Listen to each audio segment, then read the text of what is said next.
اعوذ باللہ من الشیطان الرجیم بسم اللہ الرحمن الرحیم الحمدللہ رب العالمین الصلاة والسلام علی اشرف الانبیاء والمرسلین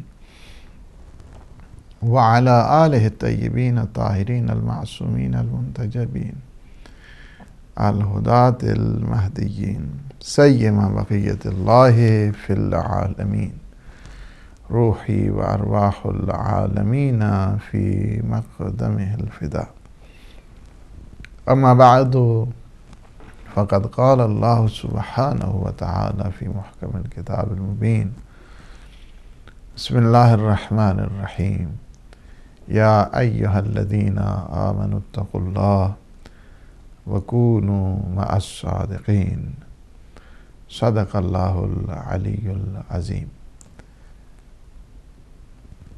حضرت امام جعفر صادق علیہ السلام کی شہادت پہ اپنے تمام ناظرین اور سامعین کی خدمت میں تعزیت پیش کرتے ہیں، اور اللہ سبحانہ و تعالی سے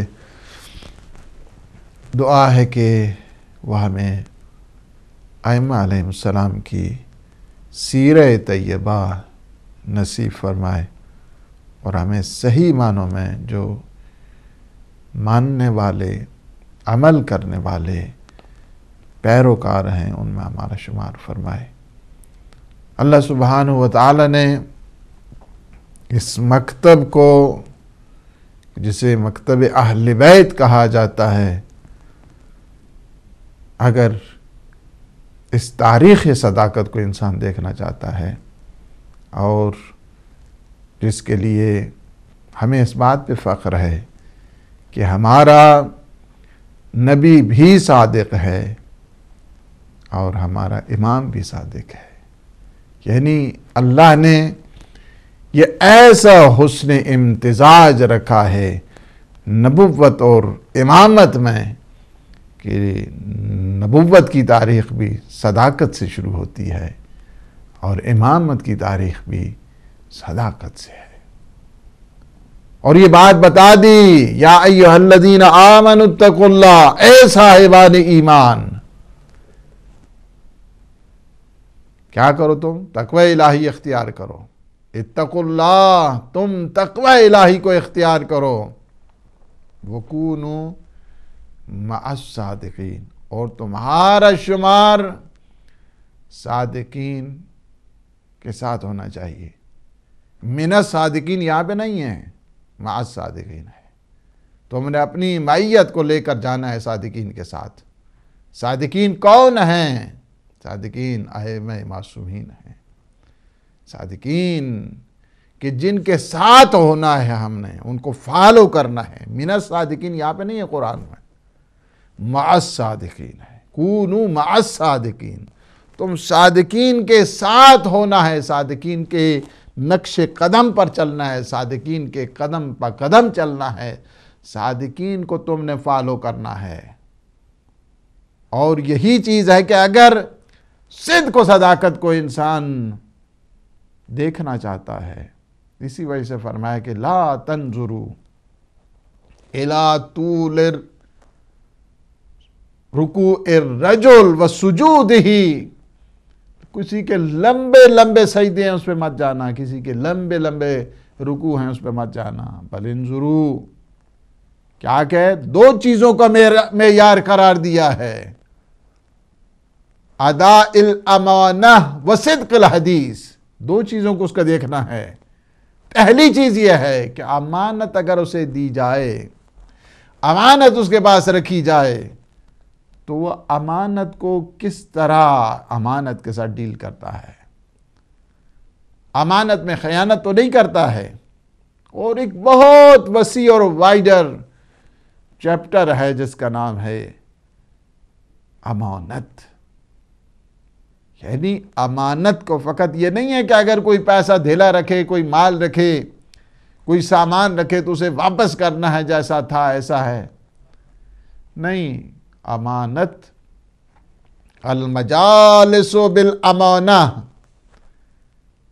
یعنی آپ کی سٹنگز ہوتی ہیں، آپ کی مجالس ہوتی ہیں، آپ کا بیٹھنا اٹھنا ہوتا ہے، یہ بھی سارا کیا ہے؟ امانت کے زمرے میں آتا ہے۔ اس میں بھی ادھر کی بات لگائی، ادھر دے دی، ادھر کی ادھر، یہ ساری اس خیانت کے زمرے میں آتا ہے۔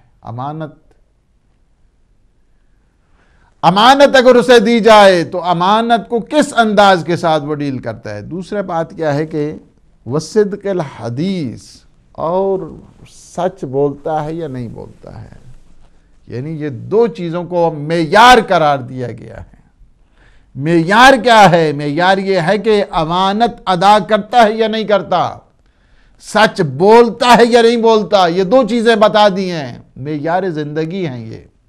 فرمایا کسی کی ممکن ہے کسی کی نمازیں عادت کی بنیاد پہ آ جائیں، اسے عادت پڑ گئی ہو، عبادت سمجھ کے نہیں، عادت سمجھ کے وہ انجام دے رہا ہو، لیکن یہ دو چیزیں کیا ہیں؟ انسان کے معیار کی تشخیص کا سبب بنا کرتی ہیں کہ امانت داری اس کی کیسی ہے اور اس کی سخن کیسی ہے، اس کی گفتگو کا انداز کیسا ہے۔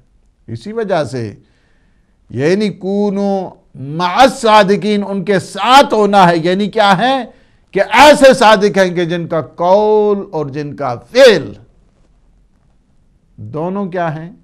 مطابق واقع ہیں، جیسا اللہ چاہتا ہے ایسے ہیں، ان کے قول میں بھی کسی قسم کا کوئی خلل نہیں، ان کے فعل میں بھی کسی قسم کا کوئی شائبہ نہیں۔ کونو مع الصادقین بذات خود عصمت کے اوپر دلیل ہے، یعنی ہمیں جب کہا گیا کہ آپ ان کے ساتھ ہونا ہے جو صادق ہیں، تو اس کا مطلب یہ ہے کہ اللہ نے گارنٹی لی ہے نا، کہ ہمیں کہا، ہمیں حکم دیا ہے، یہ کمانڈمنٹ آف اللہ سبحانہ وتعالی کس لیے ہے؟ یہ اس لیے ہے تاکہ ان کے ساتھ ہونا ہے۔ اگر ان میں خلل ہو اور ہمیں اللہ کہے کہ تم نے ان کے ساتھ ہونا ہے، تو اس کا مطلب یہ ہے کہ پھر اللہ خود چاہتا ہے کہ نعوذ باللہ ہم سے کوئی بھول ہو، کوئی چوک ہو، اس قسم کے مسائل نہیں۔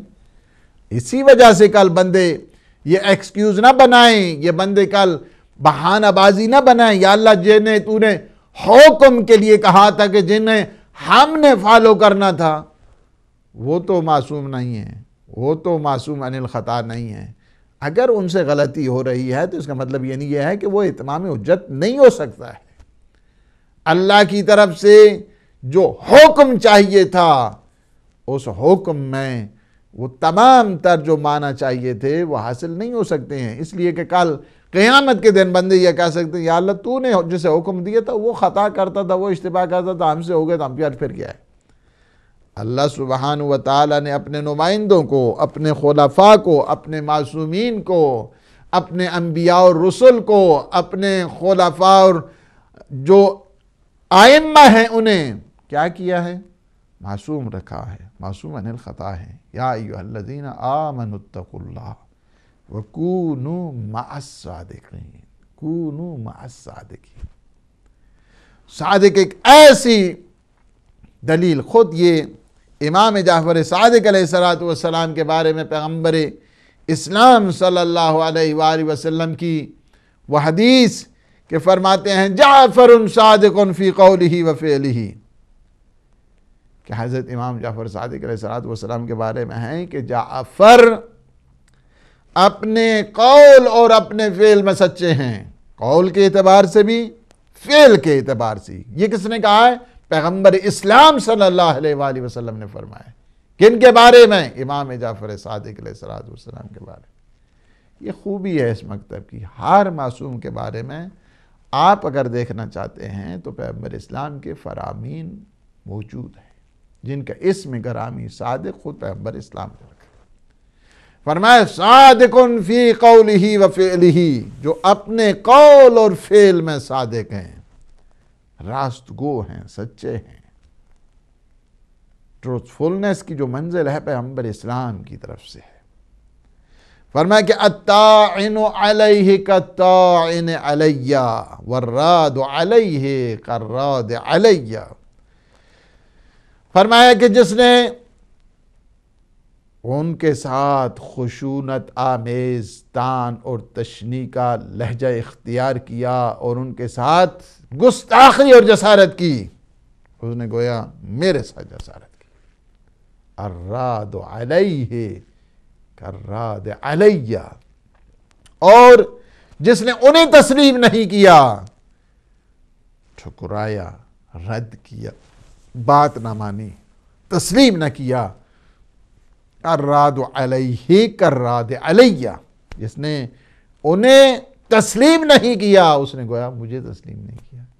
کیا ہے؟ پیغمبر اسلام صلی اللہ علیہ وآلہ وسلم نے اپنی سیرت کا جو خلاصہ ہے اس کو بیان کیا ہے کہ یعنی ان کا قول کو دیکھیں میرا قول ہے، ان کے فعل کو دیکھیں میرا فعل ہے، جس نے ان کی بات کو نہ مانا اس نے میری بات کو نہ مانا، جس نے ان کو انکار کیا اس نے میرا انکار کیا ہے۔ تو کیا ہے، آپ اس سے کیا سمجھتے ہیں پیغمبر اسلام کے فرامین سے؟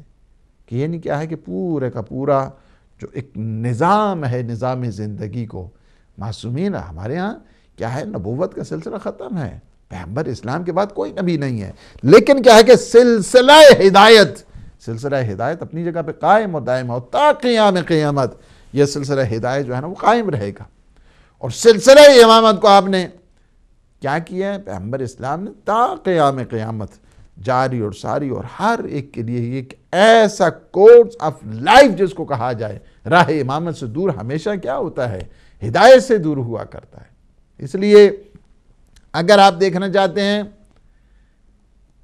امام جعفر صادق علیہ السلام، سارے جتنے بڑے بڑے امام ہیں، شیوخ ہیں، بڑے بڑے جتنے بھی شیوخ کو دیکھیں، ائمہ مذاہب کو دیکھیں، سارے کے سارے بالواسطہ یا بلا واسطہ امام جعفر صادق علیہ السلام کے شاگرد۔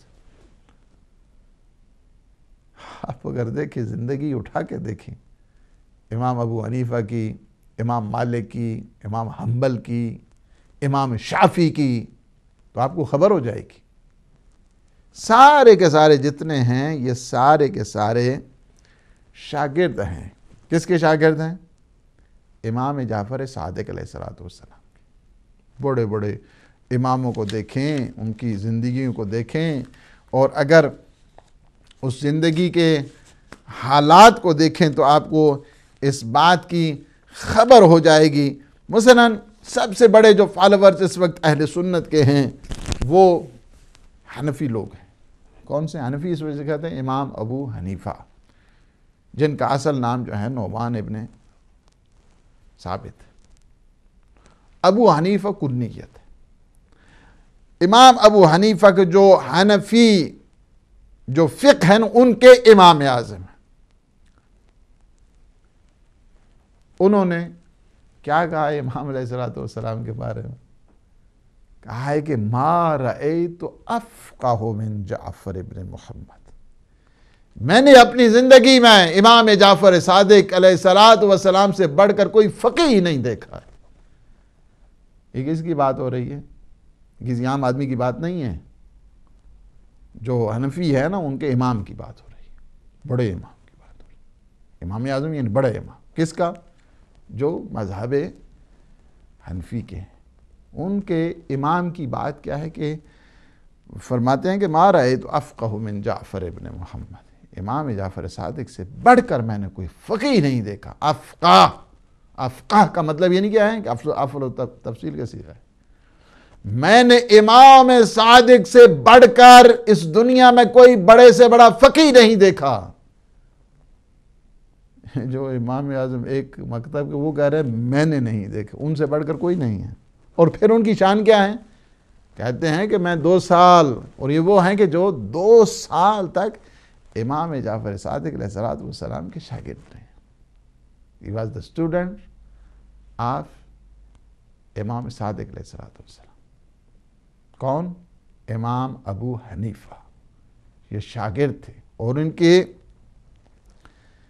آپ اگر تحفہ اثنا عشریہ میں چلے جائیں صفحہ نمبر 8 اس کے آپ کو مل جائے گی یہ جو ان کا خود بول ہے، یہ خود بیان ہے جو ان کا، جس میں فرماتے ہیں لولا السنتان لہلک النعمان، اگر وہ 2 سال امام صادق علیہ السلام کی شاگردی نہ ہوتی تو نعمان ہلاک ہو جاتا، ہلاک ہو جاتا۔ کس نے کہا ہے؟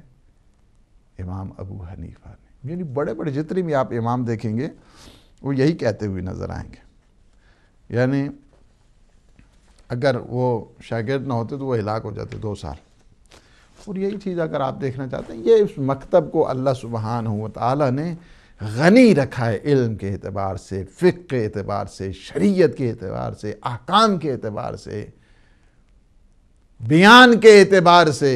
اس وجہ سے کہ ان کی زبانیں وحی و نبوت سے دھلی ہوئی تھیں، اس عصمت کے گوہر سے سرشار تھیں. سارے کا سارا انہوں نے علم پیغمبر اسلام سے لیا ہے. اور جو علم باب مدینۃ العلم، اور باب العلم سارے یہ باب العلم ہے. جو امیر المومنین کا نالج ہے، علم ہے، بیان ہے، فقاہت ہے، وہ ساری کی ساری ائمہ معصومین میں ہے. زکن زکا ہے، سینہ بسینہ انہیں ملی ہوئی ہے. جو پیغمبر اسلام بیان کیا کرتے تھے وہی ان کے پاس موجود ہے. پیغمبر اسلام صلی اللہ علیہ وآلہ وسلم نے ڈائریکٹ علم انہیں عطا کیا ہے. اس وجہ سے آپ اگر دیکھیں حضرت عمر کے بارے میں وہ بھی یہی کہتے ہیں، لولا علی لہلک عمر. امام ابو حنیفہ کا دیکھیں، کہتے ہیں لولا السنتان لہلک النعمان. یعنی انہیں اگر منہا کیا جائے تو ہلاکت ہے. پھر دین کے حساب سے بھی ہلاکت ہے، دنیا کے اعتبار سے بھی ہلاکت ہے، آخرت کے اعتبار سے بھی ہلاکت ہے. اس وجہ سے کہ دنیا میں ان کے بغیر سعادت نہیں ملتی ہے تو آخرت میں ان کے بغیر نجات بھی نہیں ملتی. پل صراط پہ بھی نہیں کوئی گزرے گا اگر ان کے پاس پروانِ علی نہیں ہوگا. دنیا میں بھی اگر ان کی سیرت پہ کوئی نہیں چلے گا تو اسے حیات نہیں مل سکتی ہے، زندگی نہیں مل سکتی. اور حیات اور زندگی نہیں مل سکتی اسی کو کہا ہے امام ابو حنیفہ نے، لولا السنتان لہلک النعمان.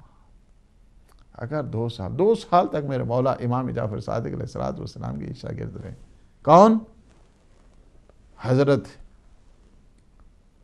ابو حنیفہ شاگرد رہے اور ایک فقہ کے بانی ہے. اسی طرح مالک بن انس اگر دیکھیں آپ، اہل سنت کے 4 اماموں میں سے ایک جو مالکی فقہ رکھتے ہیں نا، مالکی امام مالک کے جو ماننے والے ہیں، چونکہ 4 فقہ ہیں نا، کہتے ہیں کہ حنفی ہے، مالکی ہے، حنبلی ہے اور شافعی ہے اور جعفری جو مکتب اہل بیت کے ماننے والے. یہ 5، یہ 4 جو اہل سنت کی فقہ بڑے بڑے نامدار ہیں، ان میں سے ایک کیا ہے؟ مالکی فقہ سے. اور امام مالک کیا کہتے ہیں دیکھیں ذرا. امام مالک کا بیان ہے، فرماتے ہیں ما رأت عین ولا سمعت اذن ولا خطر علی قلب بشر افضل من جعفر ابن محمد علما و عبادتا و ورعا. سبحان اللہ، کیا بات کی ہم.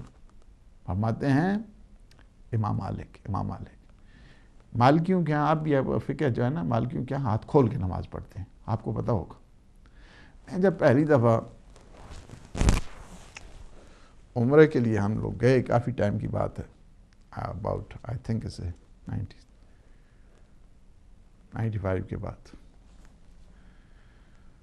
تو ہم آ رہے تھے جدہ سے مدینہ. تو مدینہ ہم رستے میں جہاں نماز پڑھتے تھے تو ہاتھ کھول کے، چونکہ ہاتھ کھول میں کہتا تھا کہ اچھا یہاں ہاتھ کھول. بعد میں جو ہے مجھے وہ احساس ہوتا رہا کہ یہ امام مالک کے ماننے والے ہیں. وہاں بھی کافی جگہ ہماری ملاقات ہوئی امام مالک کے ماننے والے جو نماز ہوتی تھی. مالکی فقہ میں کیا ہے؟ ہاتھ کھول کے نماز پڑھو. ارسلوا علیہ ارسال، جن کھولنے دا حق کے، فوق سرہ تحت سرہ. یہ امام اعظم کے ہاں، یعنی امام ابو حنیفہ کے ہاں جو حنفی فقہ کو مانتے ہیں، حنفی فقہ کے، ان کے ہاں کے ناف کے اوپر ناف کے نیچے یہ فوق سرہ تحت سرہ یہ وہاں چلتا ہے. امام مالک کے ہاں کیا ہے؟ جو مالکی فقہ پہ چلتے ہیں ان کے ہاں یہ ہے کہ ارسلوا علیہ ارسال، ان کھولن دا حق کے، یعنی بالکل کھول کے جو ہے نا نماز پڑھنی، ہاتھ کھول کے نماز پڑھنی. یہ مالکیوں کے ہاں اہل سنت کا ہے. یہ بھی مالکی فقہ والے بھی اہل سنت. اگر آپ انہیں یہ نہ کہیں نا کہ میں شیعہ ہوں، شیعہ نہیں ہوں، اور میں مالکی پڑھ کے وہ کہتے ہیں ماشاءاللہ بالکل ٹھیک ہے، بالکل ٹھیک ہے، کوئی گل ہی نہیں ہے، بڑا اچھا کیتا ہے، ہاتھ کھول کے نماز پڑھی۔ لیکن جو ہی انہیں بتائیں کہ نہیں امام جعفر صادق علیہ السلام کے فقہ ماننے والا ہوں، وہ شریعت، اور وہ شریعت پیغمبر اسلام ہی کی ہے، اس میں کوئی شک نہیں ہے، پیغمبر اسلام کی شریعت ہے، دین ان کا ہے، مکتب جعفری ہے، فالو کر رہے ہیں ہم لوگ۔ ورنہ امام جعفر صادق علیہ السلام کی کو مطلب یہ نہیں ہے کہ فقہ جعفری کا مطلب کہ امام جعفر صادق علیہ السلام کی فقہ جو ہے کوئی نئی فقہ ہے، نہیں، ایسی بات نہیں ہے، فقہ وہی پیغمبر اسلام والی ہے۔ فقہ جعفری یہ ہے کہ وہ اپرچونٹیز جو امام علیہ السلام کو ملی ہیں، احیاء فقہ محمدی کو جب وہ درخشندگی ملی ہے تو اس تابندگی کی وجہ سے ہم کہتے ہیں فقہ جعفری روشن ہوئے، ہر طرف قال صادق قال صادق، انہیں اس وجہ سے ہے، نہیں یہ ہے کہ امام جعفر صادق علیہ السلام نے کوئی نئی فقہ جانا، وہ ایسی بات نہیں، یہ فقہ وہی ہے امام صادق کی کہ جو پیغمبر اسلام کی ہے۔ اس وجہ سے کہ جب ایک آدمی نے پوچھا یا ابن رسول اللہ، ہم کبھی کبھی بھول جاتے ہیں کہ یہ آپ کی حدیث ہے یا آپ کے آبائے طاہرین کی طرف سے ہے، ہم بھول جاتے ہیں کہ یہ آپ کی طرف سے، آپ کے بابا کی طرف سے ہے، آپ کے جد کی طرف سے ہے۔ فرمایا جس ایک کا بھی نام لے لو بس کافی ہے، اس وجہ سے کہ ہم کوئی بات نہیں کرتے جو بات پیغمبر اسلام سے نہ ہو، ہماری جتنی بھی روایات ہیں احادیث سب پیغمبر اسلام سے۔ یہ ایک ایسا فارمولہ، یعنی پیغمبر اسلام سے جو بات ہوتی ہے وہ معصومین کہا کرتے ہیں، اپنی طرف سے کوئی بات نہیں کرتے، جو بات پیغمبر اسلام کی طرف نسبت اس کی طرف جاتا ہے۔ تو بہر کے یہ فرماتے ہیں مالکی، امام مالک کے جو ماننے والے ہیں مالکیوں نے کہا جاتا ہے، امام مالک کا کیا فرمان ہے؟ کہتے ہیں ما رأت عین ولا سمعت اذن، نہ کسی آنکھ نے دیکھا نہ کسی کان نے سنا ہے، ولا خطر علی قلب بشر، اور نہ کسی بشر کے دل میں یہ بات خطور کی ہے، افضل من جعفر ابن محمد، امام صادق سے بڑھ کر کوئی نہیں ہے۔ کس میں کوئی نہیں ہے؟ علمم و عبادتم و ورعن، نہ علم کے ان کا کوئی ثانی ہے، نہ عبادت میں ان کا کوئی ثانی ہے، نہ ورع اور تقوی میں ان کے کوئی مثال ہے، نہیں، نہ مثال آپ کو ان کی ورع میں دیکھ سکتے ہیں، نہ ان کی مثال آپ کو تقوی میں ملے گی، وہی ایسی بے مثال عبادت ہے ان کی، اور بے مثال تقوی ہے ان کا، اور بے مثال ان کا علم ہے۔ یہ تو انسان کے اوپر ڈیپینڈ کرتا ہے نا، جن کے پاس بے مثال علم ہے، جن کے پاس بے مثال عبادت ہے، جن کے پاس بے مثال تقوی اور ورع اور پرہیزگاری ہے، اور جو یا امام ابو حنیفہ کے بقول کہ ما رأیت افقہ من جعفر ابن محمد، ان سے بہتر جو ہے نہ کوئی فقیہ ہے، پھر انہیں چھوڑ کر جب میرے پاس ایک کنسلٹنٹ کی اپرچونٹی ہو تو مجھے کیا ضرورت ہے کہ میں اس سے نسخے لیتا رہوں کہ جو مثلا کمپاؤنڈر ہو؟ بات تو سمجھ والی ہے نا، ادھر جو ہے نا ایک بیٹھا ہوا ہے کنسلٹنٹ، اور دوسری طرف جو ہے وہ ایک ایسا ہے کہ جو اس کا سٹوڈنٹ بیٹھا ہوا ہے، بالکل اچھا، وہ کئی سال ہو گئے پڑھ رہے، تو مجھ میں اللہ نے اتنی تو فہم و فراست دی ہوگی نا کہ میں جو کنسلٹنٹ وہاں پہ موجود ہے میں اسے چھوڑ کر جتنے مسئلے جو ہے نا وہ ان کے شاگرد کی طرف جاؤں۔ یہ تو ہر ایک کے اپنا ضمیر کی طرف آ کے اسے سوچنا چاہیے، اور یہ دیکھنا چاہیے جتنے بھی ہیں مرشد ہیں ولی ہیں کامل ہیں، سارے کے سارے آتے تھے امام جعفر صادق علیہ السلام۔ اہل سنت کے 4 جو بڑے امام ہیں، سارے کا اگر آپ تاریخ پڑھیں بالواسطہ یا بلا واسطہ امام جعفر صادق علیہ السلام کے شاگرد ہیں۔ آپ یہ تحقیق کریں اور اس میں دیکھیں، انویسٹیگیشن کا دور ہے اس وقت، تحقیق کا دور ہے، تحقیق کا دور ہے اس وقت آتے ہیں تفتیش کرتے ہیں سارے لوگ۔ اس وقت تو کوئی بات جب انسان کرتا ہے تو اس کے بعد تحقیقات شروع ہو جاتی ہیں۔ آپ تحقیق کریں اور دیکھیں، سارے جو ہم بات کر رہے ہیں کہ جتنے بھی اہل سنت کے، اہل تسنن کے جتنے بھی بڑے امام ہیں مرشد، سارے کے سارے بالواسطہ یا بلا واسطہ امام جعفر صادق علیہ السلام کے شاگرد۔ یہ اور ایسا علمی ایوولوشن تھا، وہ جو چند سال امام علیہ السلام کو ملے ہیں، وہ فرصت ملی ہے اور اپرچونٹیز ملی ہیں کہ امام علیہ السلام اس میں اگر آپ دیکھیں 900 حلقے دروس کے ہوتے تھے. آپ یہ سوچ سکتے ہیں، یعنی جہاں پہ 900 آدمی اتنے ہوں جو پرومیننٹ اسکالر ہوں، امام کے شاگرد وہ پڑھا رہے ہوں، تو آپ کلاسوں کا حال دیکھیں ذرا. 900 قسم کی کلاسز جو ہے نا وہاں پہ ہوا کرتی تھی. یعنی اتنا بڑا ایک حوزہ علمی ہے جس کو کہا جائے، ایک بہت بڑی جو دانشگاہ جس کو کہا جائے، علمی یونیورسٹیز کہا جائے، ایک بہت بڑا جو حوزوی سارا سلسلہ ہے. یہ آپ دیکھ رہے ہیں کہ امام جعفر صادق علیہ السلام سے شروع ہوتا ہے اور وہیں پہ تھا، اور لوگوں نے استفادہ کہ 900 حلقے دروس کی ہوا کرتے. اور ان جو پرومیننٹ اسکالرز ہیں کہ جس میں بڑے بڑے آپ علمی اس میں پلرز آپ دیکھ رہے ہیں، ان میں سے 4000 اسٹوڈنٹ جو ہیں نا وہ امام علیہ السلام کے فارغ و تحصیل. 4000 اور 4000 جن میں سے اگر آپ دیکھنا چاہتے ہیں کہ جن کی میں اپنے جوانوں سے یہ ضرور کہوں گا کہ انگلش میں بھی یہ کتاب میسر ہے، اردو میں بھی ہے، فرینچ میں بھی ہے. اوریجنلی یہ فرینچ میں ہے، اور اس کو بڑے پہلے اس کتاب کو پڑھا اور میں نے اس سے نوٹس تیار کیے. میری آپ بعض کتابوں میں دیکھیں تو اس کے آپ کو حوالے بھی موجود ہیں، مثلا ساخت انسانی کے اوپر، انسان کی جو بدن کے اعضاء ہیں ان کی جو پوری کی پوری فلسفی ہے اس کے اوپر اگر آپ دیکھنا چاہتے ہیں وہ آپ کو ملے گی کہ ایک عجیب اللہ کی یہ مخلوق جسے انسان کہا جائے کہ جو عجائب پروردگار میں سے ایک ہے، اس کی پوری آپ کو انالیسس بھی ملے گی، تاریخ بھی ملے گی، ایوولوشن بھی ملے گا. پھر انسان کے اس دنیا سے جب آیا ہے تو اس وقت کیا تھی، دنیا کے اختراعات کیسے ہیں، دنیا کی ایجادات کیسی ہیں، یہ ابداع پروردگار کیا ہے، آپ کو اس کتاب میں جو ہے نا وہ مل جائے گی. تو باہر کے اور یہی چیز ہے کہ اگر ہم افسوس کے ساتھ کہنا پڑتا ہے، یہ تو میں نے آپ کو ویسے اس کو بتائے ہیں کتاب کے سلسلے میں، آپ کو یہ بھی بات بتاؤں کہ اس کتاب کی اگر روش، اس کتاب کی تحقیقات کو اگر جب انسان دیکھتا ہے تو اس کے بعد اپنے ان حالات کو بالخصوص جو پریزنٹ جو سیناریوز اس وقت جا رہے ہیں اور یہ جو حالات جاتے ہیں، ایک دفعہ انسان خون کے آنسو روتا ہے. ہاں اگر بدقسمتی کی بات ہے کہ جنہوں نے اسلام کے ان بڑے بڑے جو سیاستدان ہیں اور سائنسدان ہیں، جو دین اور تدین کو پروموٹ کرنے والے ہیں، بڑے بڑے امام ہیں اور بڑے بڑے امام جن کے شاگرد ہیں، جب مسلمانوں نے قدر نہیں کی نا تو آج پھر در بدر کی کہتے ہیں ہاں جی اب فلاں یونیورسٹی میں جانا چاہیے، فلاں یونیورسٹی میں جانا چاہیے.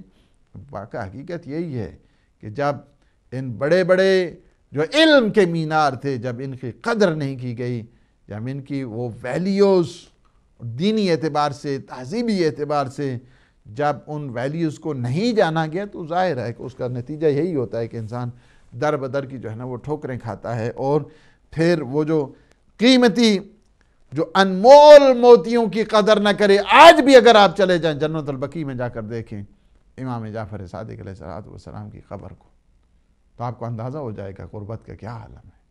اور یہ علم کے دشمن ہیں. میں آپ کو بتاؤں، آپ یہی جو نعرے بلند کرتے ہیں نا، کتنی یونیورسٹیز ہیں آپ وہاں پہ آپ دیکھ رہے ہیں، کتنے بڑے علمی خزانے وہاں پہ موجود ہیں. آپ کو نظر نہیں ہے اس وجہ سے کہ جو اپنے انمول کراں قدر قیمت جو قیمتی جواہر ہیں ان کے قدر نہیں کیا کرتے. ان کے ہاں علم کہاں سے آ سکتا ہے؟ خاک علم آئے گا وہاں پہ. تاریکیاں جہاں پہ جو اتنے عظیم شاہکار علم کے، فقہ کے، پوری ٹیکنالوجی کے، ان سب کو وہاں پہ اگر آپ دیکھیں جنت البقیع کا عالم، جہاں پہ امام جعفر صادق علیہ السلام مدفن ہیں، اور حالت کیا ہے؟ تاریکی چھائی ہوئی ہے اور ان کے اپنے محلات وہاں پہ وہ روشنیاں ہیں، اور وہاں پہ انہیں کوئی شرک کی بات ہی نظر نہیں آتی، کوئی بدعت نظر ہی نہیں آتی ہے اپنے ہاں انہیں. لیکن کیا ہے کہ جب ان علمی خزانوں کو، علمی ذخائر کی بات ہوتی ہے کہ جو باب مدینۃ العلوم کے وارث ہیں، ان کی بات آتی ہے نہیں، انہیں شرک بھی یاد آتا ہے، انہیں قبر پرستی بھی یاد آتی ہے، انہیں بدعت بازی بھی یاد آتی ہے، انہیں مختلف قسم کے فتوے دینے بھی یاد آتے ہیں۔ یہ اس بات کے اوپر دلیل ہے کہ یہ علم اور فقاہت سے دور ہیں۔ باہر کے میں اتنا بتاتا چلوں کہ امام علیہ السلام کی جو اس قدر علمی جہاد اور راہ و روش اور تحقیقات، ہر طرف سے اگر آپ دیکھیں کہ ہر طرف سے یہی آواز آتی تھی، قال الصادق قال الصادق قال الصادق، ہر طرف سے یہ لوگ فخر محسوس کرتے تھے۔ اور اگر آپ دیکھنا چاہتے ہیں کہ بڑے بڑے جو مسئلے ہیں، بڑے بڑے دہریے آتے تھے، اور بڑے بڑے آتے تھے دہریے یعنی ایتھیسٹ آیا کرتے تھے، اور امام علیہ السلام سے کوشچن کے بڑے آرام کے ساتھ ان کو جواب دیا جاتا تھا۔ جی السلام علیکم ورحمۃ اللہ۔ وعلیکم السلام علامہ سرکار، آپ خدمت میں چھوٹا سا سوال ہے۔ آپ اپنے پچھلے پروگرام میں آپ نے قرآن کی آیت پڑھی تھی، وَلَوْ أَنَّهُمْ ظَلَمُوا أَنفُسَهُمْ جَاءُوا فَاسْتَغْفَرُوا اللَّهَ وَاسْتَغْفَرَ لَهُمُ الرَّسُولُ لَوَجَدُوا اللَّهَ تَوَّابًا رَحِيمًا۔ سرکار یہ تو بظاہر نظر تو اس طرح آتا ہے کہ جو سرکار کے روضہ اطہر تک پہنچ جائیں، وہاں پہ استغفار کریں، سرکار ان کی سفارش کریں گے اللہ کی بارگاہ میں، اور اللہ ان کی توبہ قبول فرمائے گا۔ اور جو روضہ رسول پہ نہ پہنچ سکے ان کے لیے کیا حکم ہے؟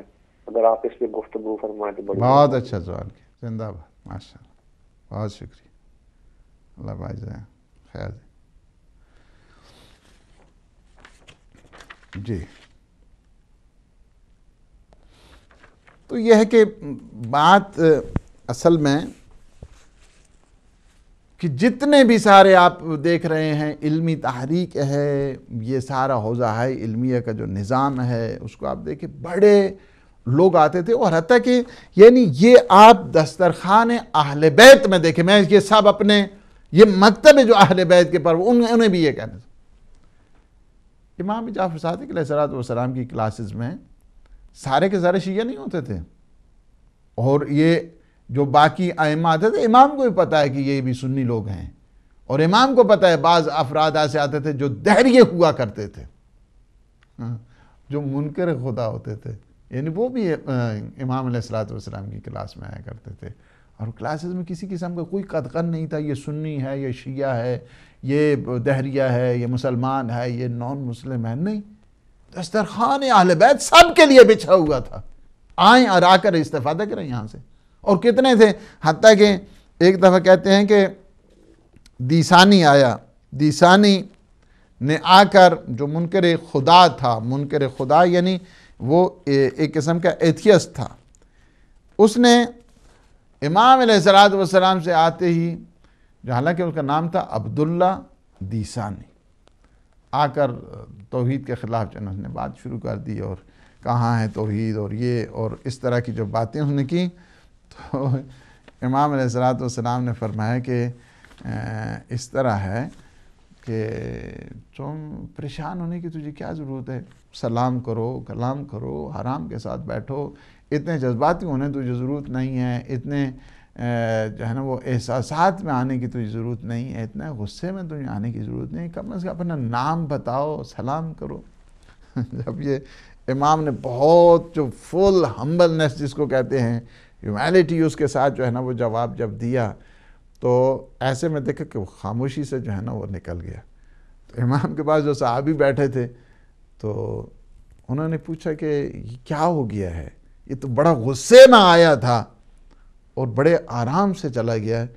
تو امام علیہ السلام نے فرمایا کہ وہ اپنی ہار مان کر چلا گیا ہے، اس وجہ سے کہ جب میں نے کہا اسے کہ سلام کرو، اچھے انداز کے ساتھ بیٹھو، گفتگو کرو، ذرا اپنا نام تو بتاؤ، نام چونکہ اس کا عبداللہ تھا، یعنی اللہ کا بندہ، اور وہ کہہ رہا تھا کہ اللہ ہے ہی نہیں ہے، تو جب اس سے کویسچن کیا جائے تو نام تمہارا عبداللہ ہے، تو جب تم خدا کو مانتے ہی نہیں ہو تو عبد کس کی ہو، اس وجہ سے وہ اپنی ہار مان کر چلا گیا ہے۔ تو یہ ہے کہ بڑے بڑے جو آیا کرتے تھے، بڑے بڑے دہریے آتے تھے، بڑے بڑے قدریون کہ جو قدر کو مانتے ہیں، یعنی ہر کام ان کے یہ ہوتا تھا کہ جو کام ہے وہ فقط انسان کرتا ہے۔ مثلا قدریہ کا جو نظریہ ہے، دہریہ کی میں نے آپ کو مثال دی، قدریہ کی ایک مثال سن لیجئے۔ قدریہ یعنی ہر کام جو بھی انسان کرتا ہے وہ سارے کا سارا کیا ہے کہ اللہ سبحانہ و تعالیٰ نہیں بلکہ اس کا سارے کا سارا بندوں کا عمل دخل ہوا کرتا ہے، خدا کا اس میں کچھ نہیں۔ السلام علیکم ورحمۃ اللہ۔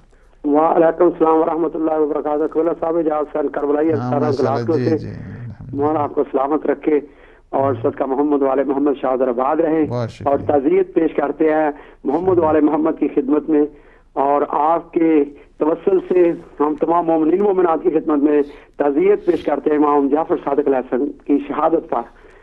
تو کھولا صاحب ایک سوال ہے جی کہ مولا امام جعفر صادق علیہ السلام کے نے جو دین کی یونیورسٹی بنائی، مدرسہ بنایا، وہاں پر بڑے ان کے طلباء تھے، اور جناب ابو حنیفہ جو امام ہے مسلمانوں کو وہ بھی تھے، تو مولا نے کہا تھا کہ قیاس نہ کیا کر، قیاس جو کیا ہے وہ سب سے پہلے شیطان نے کیا ہے، تو مولا نے منع فرمایا تھا۔ تو قیاس پر ہمیں بتائیں یہ قیاس کیا ہے، اس میں دین کی مداخلت ہے، تو اگر اس پہ عمل کیا جائے تو وہ عمل اللہ کے نزدیک کامل ہے یا نہیں ہے، تو اس پہ ذرا روشنی ڈال دیجیے۔ اللہم صلی علی محمد وعلی محمد وعجل فرجہ۔ میں یہ بات کہہ کے اب کالز ہم نہیں لے پائیں گے کیونکہ ٹائم بھی ہمارے پاس تمام ہو رہا ہے۔ بات یہ ہے کہ قدریون کا جو نظریہ ہے وہ یہ کیا ہے کہ بندہ سب کچھ ہے، اللہ سبحانہ و تعالیٰ کو بندوں کے امور میں کوئی عمل دخل کا اس میں کوئی عمل دخل کر ہی نہیں سکتا، یعنی یہ ہے، یعنی خدا جو ہے نا وہ قضاء کا مسئلہ ہے، قدر کا مسئلہ ہے، بندوں کے امور میں کوئی عمل دخل نہیں ہے، سب کو سب کیا ہے بندے کیا کرتے ہیں۔ اچھا، امام علیہ السلام کے پاس جب آیا مناظرہ کرنے کے لیے ایک بہت بڑا قدریون کا، تو امام نے فرمایا کہ یہ عبد الملک ابن مروان کے دور ہے، اور بہت بڑا جو مناظر، امام نے فرمایا ٹھیک ہے مناظرے میں 2 منٹ میں مناظرہ تمام ہو جائے گا۔ تو قدریون کا نظریہ ہے نا کہ سارا کا سارا جو کچھ کرتا ہے بندہ کرتا ہے، اللہ کو بندوں کے امور میں کوئی عمل دخل کی گنجائش نہیں ہے۔ امام نے فرمایا کہ تم سورہ فاتحہ پڑھو، سورہ حمد پڑھو، جب پڑھا بسم اللہ الرحمن الرحیم الحمدللہ رب العالمین الرحمن الرحیم مالک یوم الدین ایاک نعبد و ایاک نستعین، فرمایا بس یہیں پہ سٹاپ کرو، یہیں پہ رک جاؤ، بس اتنا بتا دو کہ جب اللہ کو بندوں کے امور میں عمل دخل کی کوئی ضرورت نہیں ہے تو پھر تم کیوں پڑھتے ہو ایاک نعبد، تیری ہی عبادت کرتے ہیں اور تجھ ہی سے مدد چاہتے ہیں۔ جب اللہ کو تو بندوں کے امور میں عمل دخل کی کوئی گنجائش ہی نہیں ہے تو پھر مدد کس لیے مانگ رہے ہو؟ بس مناظرہ وہیں پہ تمام ہو گیا۔ یہ ہے کہ ایک پورے کا پورا جو سلسلہ تھا ائمہ علیہم السلام کا یہی ہے، ہدایت کا تھا، کسی کے ساتھ کوئی انتقام جوئی کی ریونج کی پالیسی نہیں تھی، کسی قسم کو کوئی بدلہ لینے کا نہیں، ہمیشہ یہ جو سوغات ہے علم کی فکر کی اسے تقسیم کیا کرتے تھے۔ اسی طرح اگر آپ چلے جائیں 2 چیزیں امام علیہ السلام کی آخری زندگی کے اعتبار کے ساتھ، جب حتیٰ کہ شہادت کے سلسلے میں بھی 2 چیزیں یہ منصور دوانقی نے، چونکہ جب دیکھا ہر طرف سے علم کی شمعیں پھیل گئی ہیں، طاغوت کبھی نہیں چاہتا ہے کہ علم کی شمعیں روشن ہو جائیں اور لوگوں کو ہمیشہ علم کی طرف، تقوی کی طرف، خدا کی طرف چلے جائیں، ان کی چونکہ کرسی کے مسائل ہوا کرتے ہیں، اس وجہ سے اس نے منصور دوانقی نے امام علیہ السلام کو زہر دلایا۔ امام بستر شہادت پر تھے اور اس کی 2 چیزوں کی سخت قسم کی وصیت کی ہے۔ ایک یہ ہے امام علیہ السلام کا صلہ رحم، جو یہ فاقہ ہوتا تھا نا زہر بستر شہادت پہ، 2 چیزوں کی امام سفارش کرتے تھے۔ ایک کیا ہے؟ صلہ رحم، فلاں کو میری طرف سے اتنا دے دینا، فلاں کو میری طرف سے اتنا عطا کر دینا۔ ایک دفعہ ایک کنیز نے کہا کہ مولا وہ تو آپ کے قتل میں شریک ہے جو آپ جس کا نام لے رہے ہیں۔ فرمایا تمہیں نہیں پتا ہم اہل بیت ہیں، ہم اہل بیت رسول ہر دم عطا کرتے تھے۔ دوسری چیز کہ جس کی امام علیہ السلام نے سفارش کی ہے وہ کیا تھی؟ ایک دفعہ کہتے ہیں نا کہ ابو بصیر جب تعزیت کے لیے گئے تو امام علیہ السلام کی کنیز نے کہا ابو بصیر کاش تم اس وقت ہوتے کہ جب امام علیہ السلام نے اپنے سارے عزیزوں کو جمع کیا، اور جب سارے عزیز جمع ہو گئے تو ایک جملہ فرمایا، نہیں ینالو شفاعتنا مستخفا بالصلاۃ، ہماری شفاعت اسے کبھی نصیب نہیں ہوگی جو نماز کو حقیر شمار کرتا ہے، نماز کو خفیف شمار کرتا ہے۔ نماز نہ پڑھنا کچھ اور ہے، نماز پڑھنے والے کے لیے ہے، جو نماز کو خفیف شمار کرتا ہے، نماز کو حقیر شمار کرتا ہے، اس سے کبھی ہماری شفاعت نصیب۔ کہتے ہیں اس کے بعد امام علیہ الصلوۃ والسلام کی آنکھیں بند ہو گئی اور لقائے پروردگار کی طرف چلے گئے۔ یہ ہے کہ سفارش کی، اس سفارش کو ہمیشہ یاد رکھیں اور اپنے مولا اور آقا کی۔ ہمارے پرویز بھائی نے جو فون کیا اور انہوں نے صحیح بات ہے کہ وہ استغفار، یہ نہیں، یہ وہی ہے کہ آیت جو سلسلہ کہ آپ اگر خدا آپ کو لے جائے مدینہ، وہاں پہ ایک کیا ہے، استوانہ توبہ جس کو کہا جاتا ہے۔ بہت بڑے صحابی تھے، انہوں نے جب تھوڑی سی یہودیوں کے ساتھ جو کمپرومائز ہوا، اس کے ساتھ تھوڑی انوالومنٹ ہوئی، احساس ہوا، انہوں نے توبہ کی اور اپنے آپ کو اس جو استوانہ جو تھم ہے، پلر ہے مسجد نبوی کا، اس میں انہوں نے اپنے آپ کو باندھ دیا، 3 دن تک باندھے رکھا۔